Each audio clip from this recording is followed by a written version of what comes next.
Skinless pork hamonado longganisa, ito ang recipe na i-share ko sa inyo ngayon at ituturo ko na rin sa inyo kung paano natin ito huhulmain nang hindi na natin kailangan pang ibalot sa cling wrap. At itong recipe nga natin na ito ay pwede din natin tong pang-stock or pang-benta. Itong full recipe natin na ito ay ilalagay ko po sa description box. Ito, umpisahan na natin to gawin. Kailangan natin dito ng 500 grams ng ground pork, brown sugar, pineapple juice, cornstarch, and oyster sauce, salt, paprika powder, at suete, black pepper, at ang ating garlic.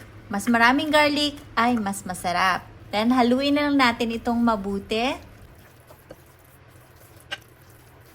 Kapag ganitong nahalo na natin itong mabuti, ayan, ready na yung ating longganisa. Then, eto, at huhulmain na natin ito. Gagamit tayo dito ng cooking sheet. Then, itong ating paglalagyan sa longganisa, papahiran muna natin to ng olive oil or cooking oil. Then, eto, umpisahan na natin. Gagamit tayo dito ng ice cream scoop.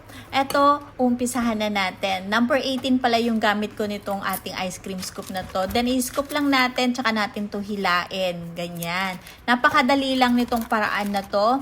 Alam nyo, kaya naisipan kong ganito ang gagawin natin para mas madali at hindi tayo tatamarin. Kasi minsan gusto kong kumain ng longganisa pero minsan tinatamad ako magbalot. Kaya eto, naisipan kong ganito at mas madali nga. At hindi na tayo tatamarin pa. Kaya eto, kapag napanood nyo tong ating video na to, paniguradong gagawa ka na rin ng longganisa mo at hindi ka nabibili pa. Itong recipe ko ng longganisa na to ay maraming nakasubok na at lahat sila ay nasarapan. Eto, marami tayong recipe ng longganisa dito sa aking channel. I-check nyo na lang po. At kung nagustuhan nyo naman ito, ay pwede nyo ding i-share. Ayan, ganito lang ang pagbalot nito. O, diba? Napakadali lang at hindi ka tatamarin pa. Anytime makakagawa ka ng longganisa kahit hindi ka na bumili. Lalong-lalo na sa atin na nasa ibang bansa ay paniguradong magugustuhan nyo itong ating recipe na to. Ayan, ready na yung ating longganisa. Then, babalutin ko lang ito ng cling wrap. Tsaka natin to ilalagay sa freezer. Kinabukasan nga, eto na yung ating longganisa. Ready na natin itong lutuin. Tamang-tama, masarap itong pang breakfast.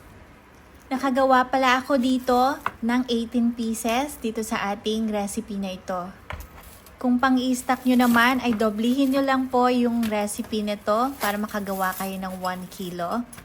Mas madali ngang tanggalin kapag nilagyan natin ng cooking sheet yung ating longganisa bago natin to ilagay sa freezer.